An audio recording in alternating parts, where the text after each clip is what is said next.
Let's hear what wild shit your family has said or done before. I'll start it off with one about my wife's family. They are blue-collar people who say exactly what they think, so if they don't like something you are doing they will let you know immediately. We went on a Christmas vacation to the mountains last year that included myself/my wife, her immediate family, and her maternal grandfather. Since Grandpa had the van, all the kids, everyone under 40 years old, rode with him.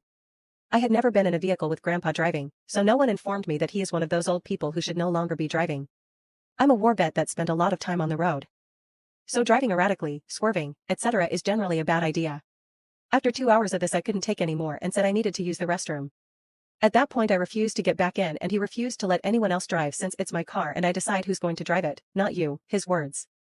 So we go back and forth, I tell him he shouldn't be driving period and he finally loses it. I yell at the old bat and tell him to get out of my face. My brother-in-law now decides to take a swing at me since I'm apparently disrespecting Gramps. He catches me in the jaw, but it's just a glancing hit and he stumbles. I grab him by the neck and the back of his jeans and tossed him about 5 feet in the direction he was already traveling. At this point my other brother-in-law jumps in and this pretty much starts a family brawl. All of this is happening in plain view of the gas station attendants, customers, and people at the adjacent Arby's that's sharing space with the gas station.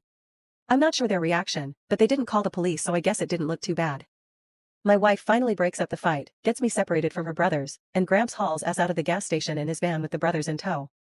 We sit about 3 hours waiting on my in-laws to show up with vehicle number 2 to pick both of us up. I was thinking this was going to be an uncomfortable vacation after this, but it actually ended up pretty decent. I'm pretty certain I bought a bit of respect from most of the male family members because of this. I definitely catch less shit from the one that I sent flying across the parking lot.